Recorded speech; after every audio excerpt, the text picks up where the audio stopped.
Hello everyone, welcome to Sanmarga classes. ಮುಂದಿನ ಪ್ರಶ್ನೆ ವಾಯುಗೋಳ ಅನ್ನುವಂತಹ ಚಾಪ್ಟರ್ ಇಂದ ವಾಯುಮಂಡಲದಲ್ಲಿ ನೈಟ್ರೋಜನ್ ಅನಿಲದ ಪ್ರಮಾಣ ಎಷ್ಟು ಅಂತ ಕೇಳಿದ್ದಾರೆ. ವಾಯುಮಂಡಲದಲ್ಲಿ ನೈಟ್ರೋಜನ್ ಅನಿಲದ ಪ್ರಮಾಣ ಎಷ್ಟು?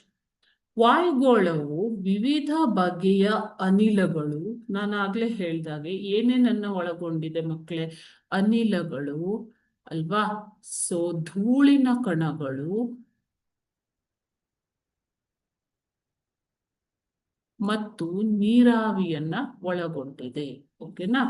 ಸೊ ಇದರಲ್ಲಿ ಮುಖ್ಯವಾದ ಅನಿಲಗಳು, ಈ ಅನಿಲಗಳಲ್ಲಿ ಮುಖ್ಯವಾದ ಅನಿಲಗಳು ಯಾವುವು ಅಂತಂದ್ರೆ, ಮೊಟ್ಟ ಮೊದಲು ಬರುವಂಥದ್ದು ನೈಟ್ರೋಜನ್.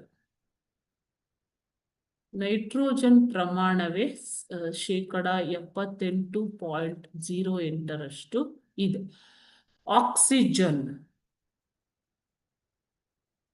ಆಕ್ಸಿಜನ್ ಪ್ರಮಾಣ 20.94.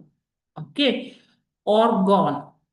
ಆರ್ಗಾನ್ ಅಂತ ಕರೀತಾರೆ. ಆರ್ಗಾನ್ ಅನಿಲದ ಪ್ರಮಾಣ 0.93.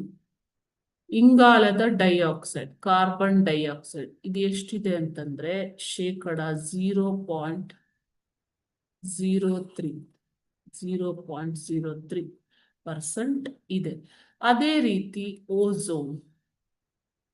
ಓಝೋನ್ ಇರುವಂಥದ್ದು 0.00005%. ಇಷ್ಟು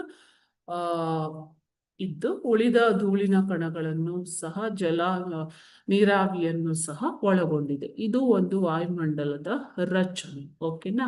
ಹಾಗಾದ್ರೆ ಅತಿ ಹೆಚ್ಚು ಇರುವಂತಹ ಅನಿಲ ಯಾವುದು? ನೈಟ್ರೋಜನ್, 78.08%. Okay, thank you.